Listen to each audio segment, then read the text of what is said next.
क्या हाल है साथियों। मैं विकास तोमर आपके अपने trustworthy channel study for civil services पे आज आपके समक्ष फिर से लेकर आ गए हैं करंट अफेयर। 29 दिसंबर का हिंदी इंग्लिश दोनों में ही होगा और मोस्ट इंपॉर्टेंट जो एग्जामिनेशन है जैसे कि यूपीएससी का ही ईपीएफओ, ठीक, यूपीपीएससी, एमपीपीएससी, बीपीएससी और अदर पीसीएस एग्जामिनेशन के लिए बहुत ज्यादा इंपॉर्टेंट है। ईपीएफओ के लिए समझिए वो कैब जो आती है आपकी इंग्लिश से रिलेटेड, जो भी आपका जो है इकोनॉमी, पॉलिटी, साइंस, ठीक, इससे रिलेटेड भी है और और ज्यादा जरूरत पड़ेगी वहां मैं बता दूंगा।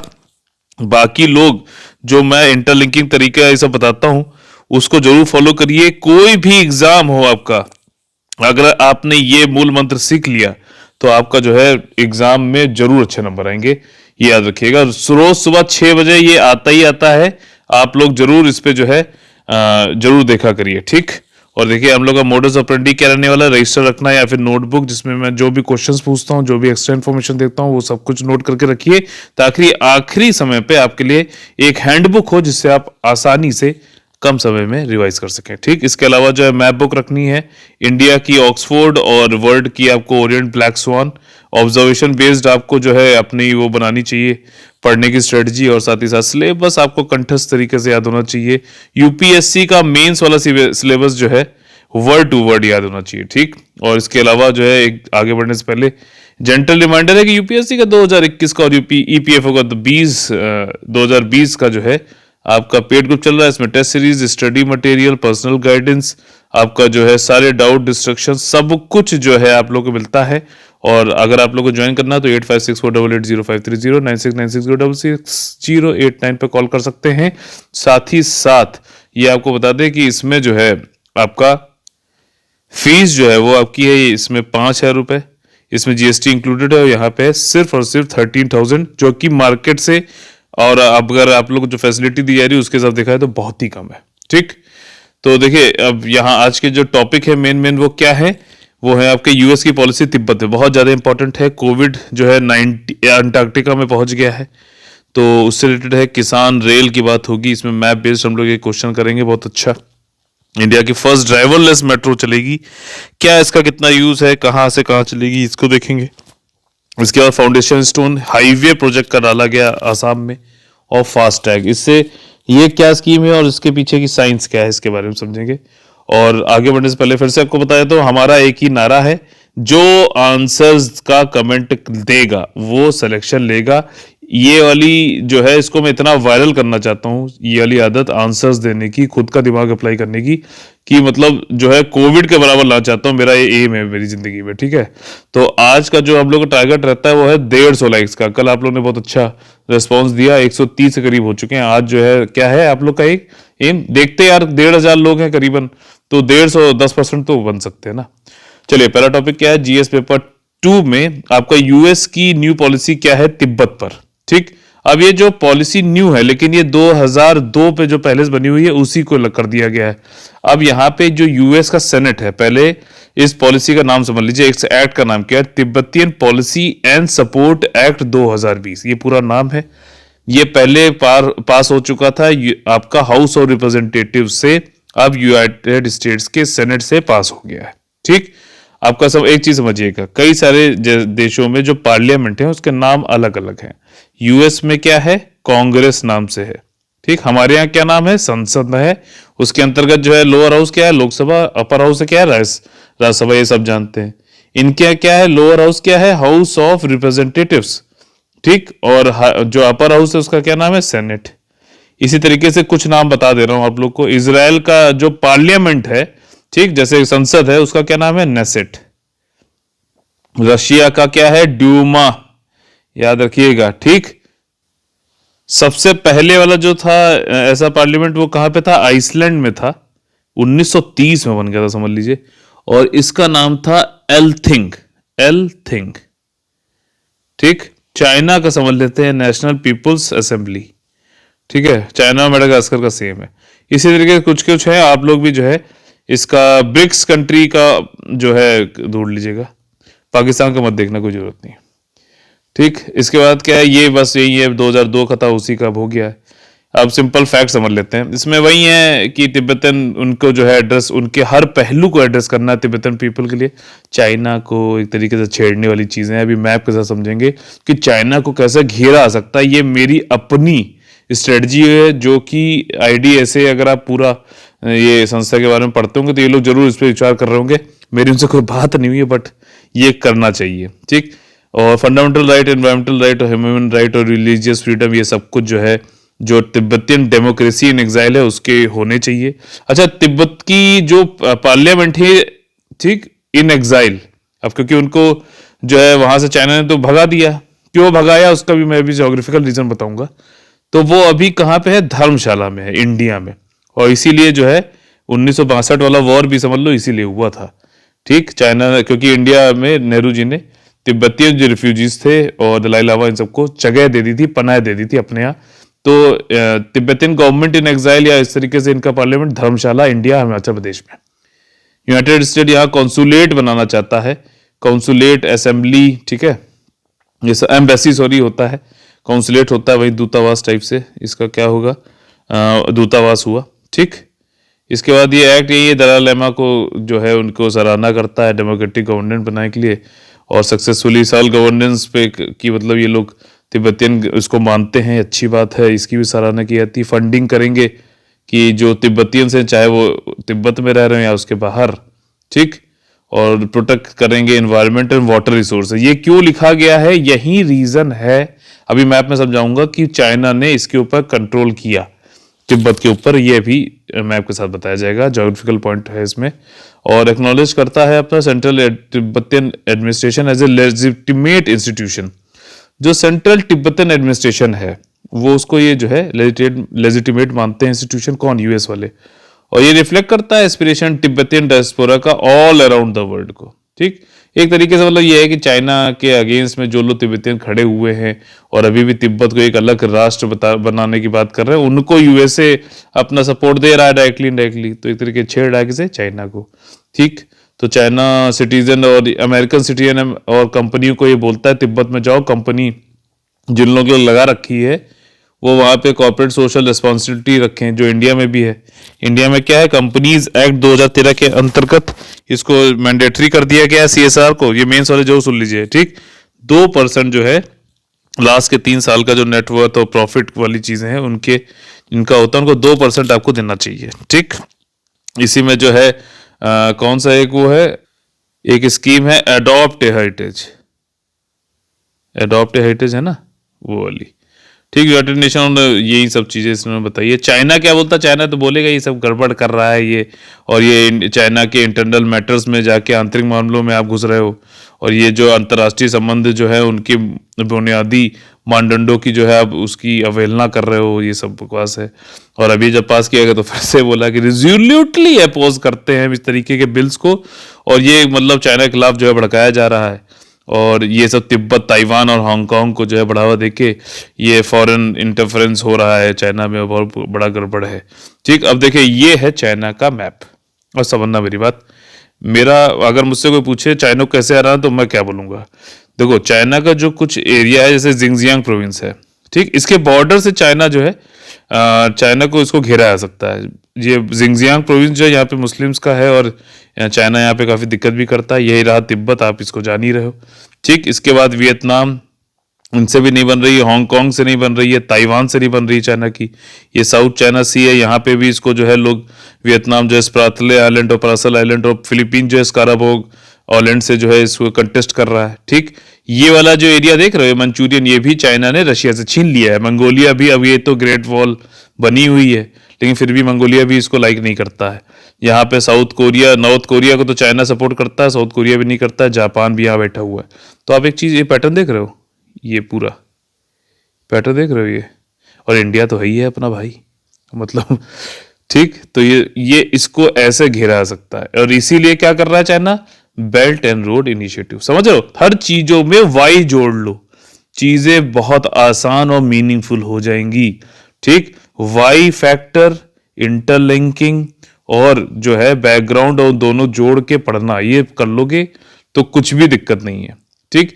अच्छा, चाइना ने तिब्बत को क्यों हथियाया, क्यों उसको जो है वो उसको हड़प लिया एक तरीके से।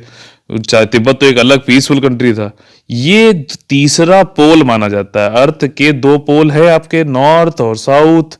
यहाँ से जो है आइसबर्ग्स है, पानी है, यहाँ से पानी सब पूरा हाइड्रोलॉजी जो अपनी पूरे वर्ल्ड की वो चलती है। ये इतने ज्यादा, इसको थर्ड पोल बोला जाता है क्योंकि यहाँ पे इतने बड़े बड़े ग्लेशियर्स हैं कि यहाँ से पानी का एक बहुत तगड़ा स्रोत है। अब इस स्रोत पे कब्जा रहे हमेशा। यहाँ से आप जानते हो क्या, जैसे पानी ऐसे बहती है, ऐसे जाती हैं। लेकिन इसने जो है कई सारे रिवर्स ऐसे जो है चाइना ने करी। क्यों? क्योंकि चाइना का जो ये वाला हिस्सा है ये पूरा कोल्ड डेजर्ट है, रहने लायक नहीं। चाइना जानते हो मेन पॉपुलेशन यहाँ यहाँ है बस कोस्टल एरियाज में, बाकी सब ये रहने लायक नहीं है। यहाँ पे यूनान पता नहीं कौन सी एक प्रोविंस है, यहाँ तो बहुत ज्यादा अर्थक्वेक ये सब भी आते रहते हैं। तो ये वाटर रिसोर्स के चक्कर में इन्होंने इसको कब्जा किया है। ठीक, बहुत सारे पॉइंट्स बताए हैं इसमें। सही लगे तो लाइक सब्सक्राइब करें, आपका लाइक सब्सक्राइब शेयर और कमेंट जरूर करिएगा। ठीक, और कोविड अंटार्कटिका में पहुंच गया, इससे रिलेटेड जितना भी हमारा एग्जाम से रिलेटेड है, ये तो न्यूज होती है लेकिन न्यूज के साथ में एग्जाम से रिलेटेड क्या है वो सब बताऊंगा यहाँ पे। चिली कौन सा, साउथ अमेरिका का है। ठीक, ये साउथ अमेरिका कंटिनेंट का एक कंट्री है। वहां के 36 लोग अंटार्कटिका में जो थे उनको नोवल कोरोना वायरस हो गया, लेकिन और ये पहली बार वायरस वहां पे आया है। और वैसे तो अंटार्कटिका के बारे में जान लेते हैं। ये एक 7 जो महाद्वीप हैं, कॉन्टिनेंट है, उसमें से एक है सदर्न पोल पे रहता है आपका। और ये इन मतलब वैसे आज तो कोई रहता नहीं है, लेकिन 60 परमानेंट स्टेशन है। इंडिया का भी है साइंटिफिक रिसर्च करने के लिए। ठीक, इंडियन कंटीजेंट जो है वो वरीड नहीं है कोरोना वायरस से। एक अंटार्कटिक ट्रीटी सिस्टम है, ऑफिशियली इंडिया ने उसको साइन कर रखा, 1983 में आई थी। इंडिया के प्रेजेंटली जो है 2 परमानेंट स्टेशन है, मैत्री और भारती। ठीक, बहुत ही सुंदर है, मतलब आप इसको देख लोगे ना तो आपको वो जो लॉर्ड्स मैदान का जो वो मीडिया सेंटर वाला नहीं, वो आपको याद आ जाएगा। बहुत ही अच्छा लगता है, मतलब एक बार जरूर देखना। एक और था दक्षिण गंगा करके, दक्षिण गंगा करके, ये बंद हो गया अब। ठीक, पहले अब क्या है, मैत्री और भारती हैं 2। ठीक, अच्छा, जो अर्थ के से ये तो साउथ पोल पे हो गया। जो नॉर्थ पोल पे आर्कटिक ओशियन है, ये सब आर्टिकल उसमें आर्कटिक ओशियन, और इधर आर्कटिक पोल जो है उसमें इंडिया का कौन सा है, हिमाद्री है, याद रखना हिमाद्री। ठीक, ये आपका नॉर्वे का एक जगह है, उसका नाम अजीब सा भूल गया हूं मैं। ठीक, हिमाद्री हो गया। अब देखो आर्कटिक वाले में ये क्वेश्चन यूपीएससी पूछ चुका है, आर्कटिक काउंसिल एक है। ठीक, उसका जो इंडिया है वो मेंबर नहीं है, ऑब्जर्वर है, ये याद रखना। चाइना भी ऑब्जर्वर है, 2013 में बने थे। अभी ना चाइना ना इंडिया जो है इसका आर्कटिक काउंसिल का नहीं बन पाया। यूएसए जो है, यूएसए हालांकि इसमें ज्यादातर आर्कटिक ये पोल वाला जो एरिया है, पोलर ध्रुवीय क्षेत्र, उस वहां वाले हैं, लेकिन यूएसए भी इसमें आ गया है। आइसलैंड, नॉर्वे, ये सब लोग तो है ही हैं।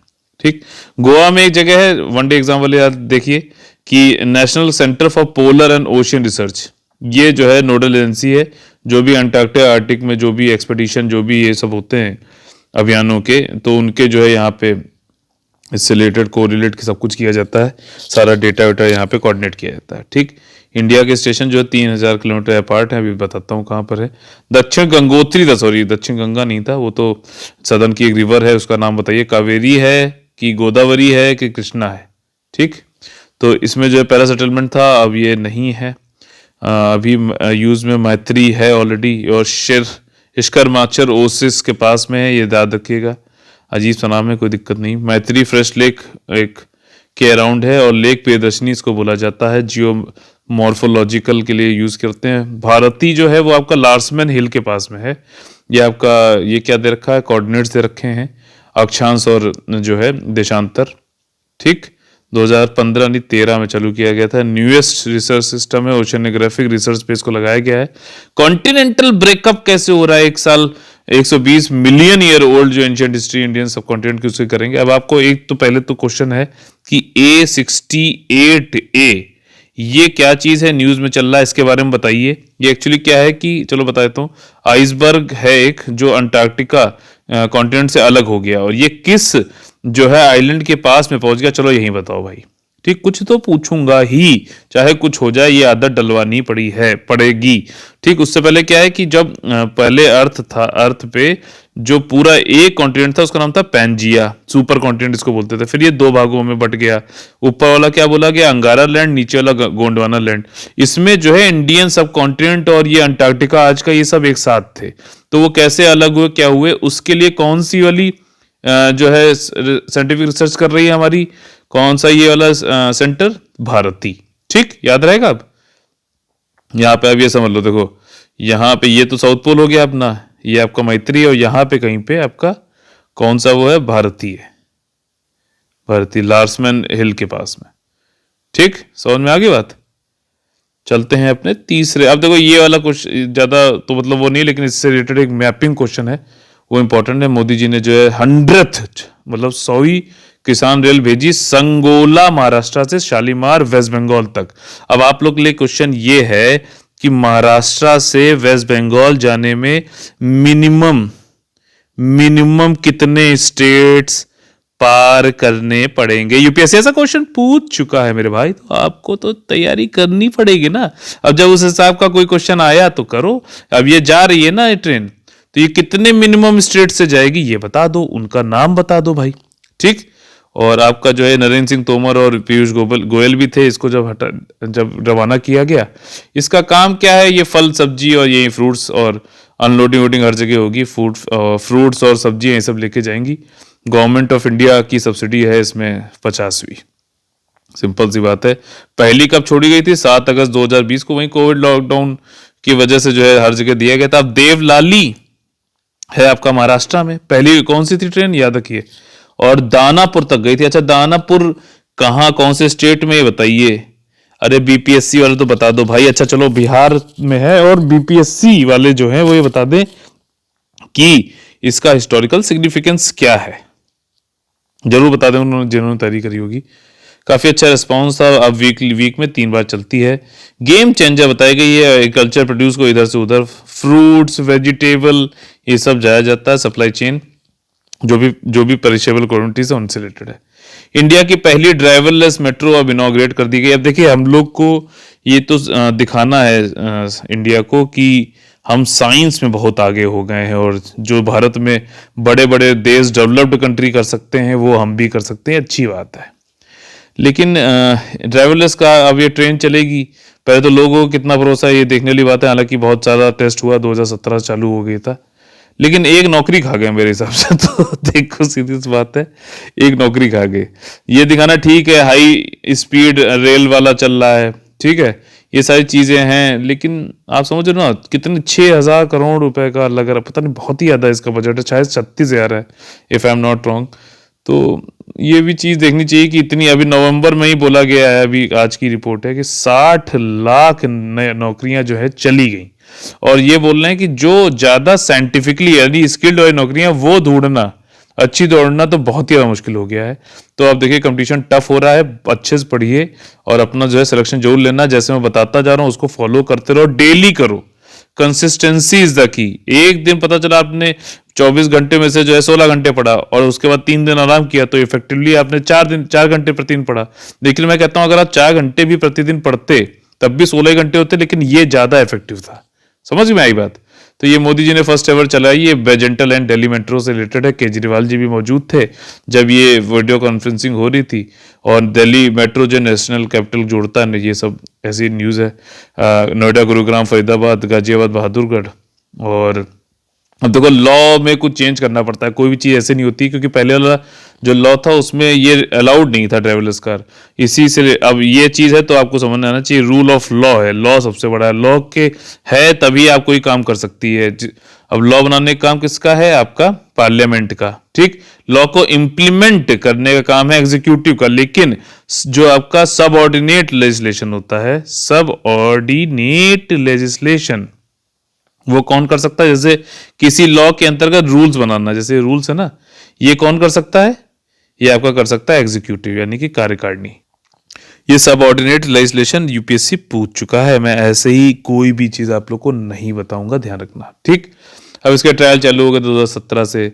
अनअटेंडेड ट्रेन ऑपरेशन और ये सब कम्युनिकेशन बेस्ड ट्रेन कंट्रोल लाया गया है। 7 और 8 पे चलेगा, फेज 3 से है, कोई ज़्यादा इंपॉर्टेंट नहीं है। कमेंसमेंट इसका यहाँ से अभी चला है। 7% ऑफ जो वर्ल्ड मेट्रो नेटवर्क्स हैं इलीट ग्रुप में भारत शामिल हो गया, बस इतना सही इसका दिखाने वाली बात थी। ठीक, बाकी एक नौकरी खाली गई है देखा जाए तो, अब कई सारे दौड़ेंगे तो कई सारी नौकरियां हो गई।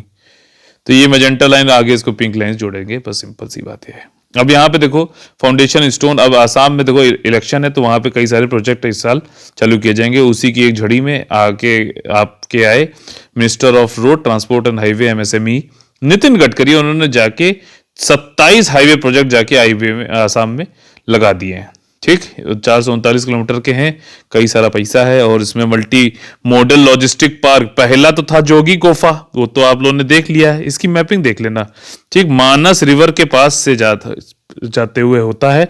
अच्छा, जो मल्टी मॉडल है उसमें समझना एयर भी होता है, ठीक, रोड भी होगा, रेल भी होगा और आपका वाटरवे भी होगा। ये 4 तरीके के होते हैं। मान लो इसी में से पूछ ले आप कंफ्यूज हो जाओ। ठीक, तो एयर में जो है एक कौन सा रूपसी कोई एयरपोर्ट बना रहे हैं, शायद रूपसी नाम है, चेक करना प्लीज एक बार। ठीक, तो जोगी गुफा है, दूसरा वाला सिलचर में इन्होंने कर दिया। और इंडिया में करीबन जो 35 जो है कर बनाने का इन लोग का प्लान है, मल्टी मॉडल लॉजिस्टिक्स पार्क का। ठीक, और वाटरवे, ये सारी चीजें इन्होंने बताई है। फुल सपोर्ट है नेशनल हाईवे को बनाने का। और इसमें बस वही स्पेशल प्लेस है। इन्होंने जब आसाम में चुनाव है तब बोल रहे हैं आसाम हमारे दिल में जिंदा है और आसाम को हमें बहुत बढ़ाना है। जैसे इलेक्शन आता है उससे पहले याद आ जाता है। ठीक, ये CRIF, अब देखो यहाँ पे जो भी पढ़ रहे उससे अपना एग्जाम से रिलेटेड वाली चीज ढूंढ लिया करो। देखो ये है central road and infrastructure fund, इसमें सेस के द्वारा जो है पैसा डाला जाता है इस फंड में। फंड क्या है? फंड एक गुल्लक होता है, उसमें पैसा डालना है तो सेस के थ्रू लाया जाएगा। अब सेस क्या होता है? सेस होता है टैक्स ऑन टैक्स। ठीक, मान लीजिए 10% लग रहा है तो इसके ऊपर जो है 3% लग रहा है। ठीक, तो 3% क्या होगा? ये पूरे अमाउंट का नहीं, 100 रुपए पे 10 पैसा लग रहा था, 10% लग रहा था, तो 100 रुपए पे नहीं 3% लग रहा है, ये लग रहा है 10% के ऊपर परसेंट है। टैक्स के ऊपर टैक्स है, इनडायरेक्ट और डायरेक्ट। ध्यान से सुनना, इनडायरेक्ट और डायरेक्ट टैक्स पे दोनों पे लग सकता है। कंसोलिडेटेड फंड ऑफ इंडिया, संचित निधि जो होती है उसी में जाता है और किसी एक पर्टिकुलर पर्पस के लिए जाता है। जैसे यहाँ पे रोड इंफ्रास्ट्रक्चर पर्पस के लिए जा रहा है और जैसे ही ये चीज कंप्लीट हो जाएगी ये जो है सेस खत्म कर दिया जाता है। तो ये टेम्परेरी नेचर का होता है। अगर इसी के कंपैरिजन में आप सरचार्ज को देखेंगे तो ये भी टैक्स ऑन टैक्स है। ठीक, लेकिन ये ऑन एनी टैक्स है, मतलब ये किसी पे भी लगाया सकता है और इसका पैसा जो है CFI में जाता है, कंसोलिडेटेड फंड ऑफ इंडिया पे। लेकिन ये किसी भी काम के लिए यूज हो सकता है, सरचार्ज वाला पैसा। लेकिन सेस वाला किसके लिए यूज होगा? जिसके लिए इसको लगाया गया है। यहां पे मैं क्या समझा रहा हूं? सरचार्ज वर्सेस सेस को समझा रहा हूं। क्वेश्चन आ जाएगा इकोनॉमी से सीधे और फिर आप कहोगे सर पढ़ा नहीं था। यहां से मैं पढ़ा रहा हूं ना, पढ़ो, सीखते चलो। रोज सुबह 6 बजे ये चीज छोड़नी नहीं है। जितनी जल्दी इसको देखो, बना लो ना यार, उठो, उठना पड़ेगा यार, उठ के इसको जरूर इसको आप लोग करो। ठीक, आज का लाइक का कितना है? 150। और कमेंट जो आप लोगों को करने ही करने, आज 100 के ऊपर कमेंट थे, मैं चाहता हूं और ज्यादा करो कमेंट। जो करेगा, जो आंसर देगा वो सिलेक्शन लेगा, सिंपल सीधी बात है। ये समझ में आया सरचार्ज वर्सेस सेस वाला? ठीक, कुछ ना समझ में आया फिर भी पूछ लेना, पेड ग्रुप वाले तो डिस्कस कर सकते हैं ऑलरेडी। ठीक, एक और इन्होंने यहाँ बताया धुरवी फुलबारी ब्रिज पे जो है बनवाएंगे। ये किस रिवर पे? चलो ये बताओ। ठीक, इसके बाद बेनिफिट क्या है? अब देखो मेंस वाले ध्यान दो। ट्रांसपोर्ट कमर्शियल गुड्स का हो सकता है, स्टेट के अंदर स्टेट के बाहर भी कनेक्टिविटी बढ़ेगी, इंप्लॉयमेंट बढ़ेगा, टाइम और फ्यूल बचेगा और वहीं टूरिज्म इंफ्रास्ट्रक्चर डेवलपमेंट होगा। ये सारी बात है। ठीक, फास्टैग को अब बोल दिया मैंडेटरी। पहले 1 दिसंबर 2019 में भी इन्होंने बात कही थी, पूरा 1 साल निकल गया। आप कह रहे हैं 1 जनवरी 2021 से पक्का हो जाएगा और सभी व्हीकल्स पे हो जाएगा। एक्चुअली पहले वाले में क्या था? 2017 के बाद जो भी नई रजिस्ट्रेशन हो रहे थे उसमें जो है मैंडेटरी था। मान लीजिए हुंडई गाड़ी आपने ली तो हुंडई वाला जो डीलर है वो आपको फास्टैग लगा के देगा गाड़ी में 2017 के बाद में। ठीक, और 2016 में पहली बार लाया गया था ये। लेकिन 2016-17 के पहले की जो गाड़ियां थी उसमें अनिवार्य नहीं था। अब ये कह रहे हैं कि अब सब में अनिवार्य है। 2017 के पहले वाली भी जो है उनमें भी फास्टैग लगवाना पड़ेगा, बस यही इसमें बात है। फास्टैग किसमें काम करता है, मैंने आप लोगों को बताया, विद्युत चुंबकीय जो आपका स्पेक्ट्रम है, इलेक्ट्रोमैग्नेटिक स्पेक्ट्रम, उसको पढ़ लो। उसमें रेडियो वेव्स होती हैं। रेडियो वेव्स का किस पे यूज होता है, एएम, एफएम, टीवी, ठीक, और राडार। राडार में तो रेडियो जुड़ा ही हुआ है। लिडार आपने पढ़ा है ना, लिडार क्या होता है, ठीक। तो ये इसके लिए यूज होता है, ठीक, इन सब के लिए। और ये पहले क्या होता है, रेडियो होता है, फिर आपका माइक्रोवेव होता है, फिर आपका जो है क्या आएगा, आईआर आएगा, फिर विजुअल लाइट आएगी, फिर अल्ट्रा वायलेट लाइट आएगी, फिर आपका एक्सरे आएगा, फिर गामा रेज आएगा, ठीक। ऐसे ऐसे फ्रीक्वेंसी बढ़ रही है। नहीं दिख रहा, कोई बात नहीं, सुनते रहो और देखते रहो बस, ठीक। फ्रीक्वेंसी ऐसे बढ़ रही है और इधर वेवलेंथ बढ़ रही है, ठीक। वेवलेंथ इधर बढ़ रही है और फ्रीक्वेंसी जितनी ज्यादा होगी उतना ज्यादा क्या होगी, एनर्जी होगी, ठीक। ये ध्यान रखो। और फ्रीक्वेंसी और वेवलेंथ जो है वो इनवर्सली प्रोपोर्शनल होते हैं। ये ज्यादा है तो ये कम है, ये ज्यादा है तो ये कम है, सीधी सी बात, ठीक। समझ में आ गया। बस इतना ही साइंस वाला इससे समझने की बात थी, बाकी सब वही है। और रेडियो वही, फास्टैग लग जाएगा, आपको टोल पे रुकना नहीं पड़ेगा, आपकी गाड़ी से पैसे सीधे कट जाएंगे और आप सीधे चले जा सकते हो। इस मोटर व्हीकल रूल्स जो है उसमें चेंजेस कर दिए गए हैं। और अब जो फिटनेस कराओगे, रिन्यूअल कराओगे, इन सब में टैक्स लगाना पड़ेगा। अच्छा, एक एक गाड़ी का ये नहीं है, किसी एक पर्टिकुलर कार में आपने फास्टैग लगवाया तो ये नहीं है कि कोई आया, कहा यार हमको जरा जानना है फला फला जगह पे, एक अपनी कार से उतार के हमारी कार में लगा दो, तो ये चीज नहीं हो पाएगा। देखो, एक इसका सामरिक महत्व भी है, यानी कि स्ट्रेटेजिक। ये मतलब ये आपकी खुद की सोचने की वो होनी चाहिए। ये एक गाड़ी पे एक ही लगेगा, तो इससे अंत क्या करना भी चाह रहे हैं, और ये इससे ये भी करना चाह रहे हैं कि ट्रैकिंग हो सके कि कौन सी गाड़ी कहाँ जा रही है। और ये जो फास्टैग लगेगा ये अंत आपके चेसिस जो होती है, चेसी जो होती है कार की, उससे है। तो मतलब एक गाड़ी पे एक ही हो सकता है, ठीक। इससे ट्रैकिंग भी हो सकती है। कई सारे ये पीछे देखा गया है, अगर आप लोग पढ़ते हैं न्यूज़पेपर सही से तो आप लोग पता होगा कि कई सारे लोग जो है एम्बुलेंस में, जो टेररिस्ट हैं ये सब लोग, या फिर ऑर्गेनाइज्ड क्राइम होता है, ऑर्गेनाइज क्राइम से स्मगलिंग हो गई, आर्म्स की स्मगलिंग, गोल्ड की स्मगलिंग, ये सब भी ऑर्गेनाइज क्राइम वाले भी टेररिस्टों को पैसा देते हैं। एम्बुलेंस और इन सब का यूज करते हुए इन लोग को आसानी से आना जाना मिलता है, तो ये लोग चले जाते थे। फास्टैग इसमें लगा रहेगा तो ट्रैकिंग हो सकती है, ये वाली चीज है। अब फास्टैग है तो उसमें अंत क्या, एक तो चेसिस का नंबर हो गया, साथ में रजिस्ट्रेशन नंबर हो गया। अब रजिस्ट्रेशन नंबर में जो है आपका वाला नंबर भी आ गया, मान लीजिए दिल्ली कोई नंबर है जैसा भी है, तो तुरंत इसको देख के वहां पे चेक कर सकता है। सीसीटीवी आप लोगों ने देखा होगा कि लगे रहते हैं रोड पे भी, वो यहाँ चेक कर देगा, अरे कहेगा, देखेगा, अरे यार फास्टैग तो ये लगा हुआ है, लेकिन यार नंबर इससे मैच नहीं कर रहा है। कई जगह देखा होगा ना आपने कि नंबर प्लेट बदल देते हैं, ठीक। तभी अब ये बोला भी जा रहा है कि हाई सिक्योरिटी जो है आप लोगों को प्लेट्स भी लगानी पड़ेंगी। तो ये इसका जो है फास्टैग का ये सामरिक महत्व है, ठीक। अब ये सब मैंने बता दिया, तो मिनिस्ट्री ऑफ होम वाले मेरे पीछे ना पड़ जाएं, तो ये देख लेना, ये सिर्फ पढ़ाई के लिए है। मैं डिस्क्लेमर बता दे रहा हूं, सिर्फ पढ़ाई के लिए और कुछ भी नहीं है भाई, मुझे प्लीज माफ कर देना, ठीक। लेकिन एक बात है, अगर होम मिनिस्ट्री वाले आप लोग आ रहे हो तो एक जरूर काम करना, आंसर जरूर देना। आंसर के बिना कुछ नहीं होगा, क्योंकि जो आंसर देगा वो सिलेक्शन लेगा, ठीक। समझ में आई बात। तो फास्टैग क्या है वो सारी बात बता दी, आपको रुकना नहीं पड़ेगा, टोल रोड से जा सकते हो आप आसानी से, ठीक। डायरेक्ट पेमेंट कर सकते हो, ये सारी बात है। आगे हम लोग बढ़ते हुए और अपने फेवरेट सेक्शन कौन बनेगा आईएएस पीसीएस पे आ गए हैं। पहला नेशनल कंज्यूमर डे से बहुत इजी है, जब भी क्वेश्चन पढ़ो पहले देखो क्या पूछा गया, नेशनल कंज्यूमर डे ट्रू पूछा गया स्टेटमेंट। पहला वाला स्टेटमेंट बिल्कुल गलत है क्योंकि 24 दिसंबर होता है।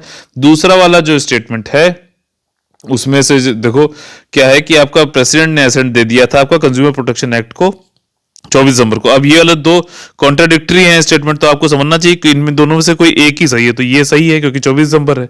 अच्छा, प्रेसिडेंट की वीटो पावर्स का मेरा ऑडियो है ऑलरेडी पेड ग्रुप में, आप लोग जो है मुझे याद दिला देना, मैं फॉरवर्ड कर दूंगा अगर किसी को हो। ये पता है ना एसेंट कब दे सकता है, कब विदहोल्ड कर सकता है, कौन से लॉ पे, ऑर्डिनरी लॉ पे है कि कोई सा स्पेशल मेजोरिटी, ये सब पढ़ा हुआ है ना। ये यही कहते हैं ओवर इंटरलिंकिंग। एक चीज पढ़ो उससे 5 ये पढ़ लो, पांचों चीजें याद हो जाएंगी आपको, ठीक। थीम क्या थी इस साल की, new features of the consumer protection act 2019। तो यहाँ पे पहला स्टेटमेंट गलत है, सी स्टेट आपका जो है ऑप्शन सही होगा। अच्छा, इंडिया का कंज्यूमर राइट्स डे तो 24 दिसंबर को है, लेकिन वर्ल्ड का 15 मार्च को होता है। आप लोगों को बताना है 8 मार्च को कौन सा होता है दिन, ठीक। बहुत ज्यादा इंपॉर्टेंट है, बताना जरूरी है। ठीक, धर्म स्वतंत्रता मतलब रिलीजियस फ्रीडम करके एक बिल जो है अभी पास किया गया। कौन सा स्टेटमेंट गलत है? छत्तीसगढ़ कैबिनेट ने इसको बिल को पास किया है, नहीं मध्य प्रदेश ने किया है। तो पहला स्टेटमेंट गलत हो गया, फॉल्स ही पूछा गया है। आपका प्रपोज्ड एक्ट ये रिप्लेस कर देगा freedom of religious act 1968 Madhya Pradesh में।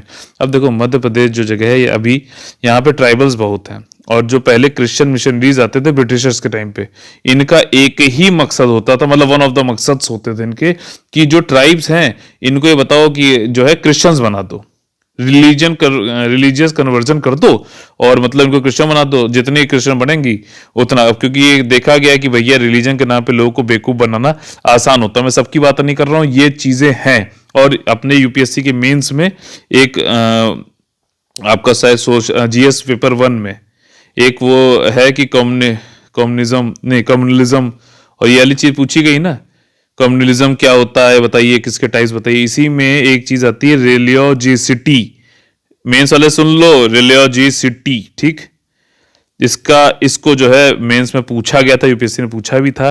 रिलियोजिसिटी का ये होता है कि आप पढ़े लिखे हैं, सब कुछ जानते हैं, रिलीजन को बहुत ज्यादा वो नहीं है, लेकिन जैसे आपको कोई भड़काता, देखो गाय को काट रहा है, देखो ये इसने सुअर फेंक दिया, तुरंत आप उग्र होके जो है भावनाओं में बह जाते हैं, तो इसको बोलते हैं रिलियोजिसिटी।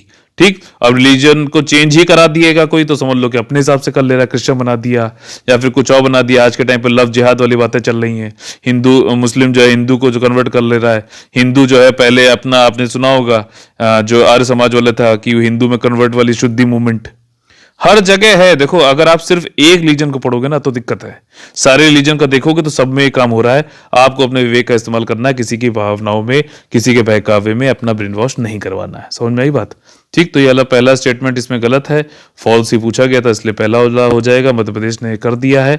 और कोई मैरिज के नाम पे रिलीजियस कन्वर्जन कर रहा है तो उसको जो है दंड दिया जाएगा, 10 साल तक का भी हो सकता है, 50,000 तक का भी है। शेड्यूल ट्राइब शेड्यूल कास्ट को फोर्सफुली अगर कन्वर्जन हो रहा है, कोई अपनी स्वतंत्रता से जा रहा है तो उसको कोई रोक नहीं सकता, समझ लेना बात। ठीक, तो उसका क्यों, right to privacy, right to consent, right to life, ये सारी चीजें हैं उसकी। ठीक, इसके बाद क्या है आपका उत्तर प्रदेश में दिया, अभी किया गया था, अब यहाँ पे भी हो गया है। ठीक है, अच्छा एक बीच में था परमानेंट, मैं भूल गया, सॉरी, इतनी सारी चीजें हो जाती हैं। परमानेंट सेटलमेंट की बात हो रही थी पीछे, तो हिस्ट्री वाला जो परमानेंट सेटलमेंट का आपको याद आनी चाहिए थी तुरंत, जो मैंने वो अंटार्कटिका वाला जब पढ़ा था ना, जहां पे कौन सी मैत्री और भारतीय जो हमारे बने हो, तो परमानेंट सेटलमेंट की बात एक जगह लिखा हुआ था।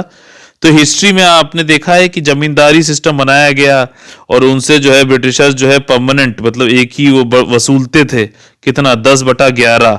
ठीक, और 1/11 जमींदार रखते थे, 1/10 सॉरी जमींदार रखते थे और ब्रिटिशर्स रखते थे। उसको जो है ब्रिटिशर्स ने ये बनाया था परमानेंट सेटलमेंट, रिवेन्यू को कलेक्ट करने के लिए। समझ में आई बात? रेवेन्यू कलेक्ट करने के लिए। और ये कॉर्नवालिस के टाइम पे जो है पॉपुलराइज किया गया था 1793 में। उससे पहले वॉरेन हॉस्टिंग और ये सब जो थे ये करना चाहते थे लेकिन फेल हो गए थे, फिर लोगों ने परमानेंट रखा। इससे कई सारी अच्छाइयां थी। ब्रिटिशर्स को मालूम था कि भैया 100 रुपए मान लो अगर है तो 100 रुपए तो मिलना ही है। आपका जो है जमींदारी को भी पता था कि हमें भैया इतना मिलना ही, प्लस जमींदारी जो थी इनहेरिटरी होगी, मतलब उसका बच्चे को भी वाली जमीन मिल जाएगी।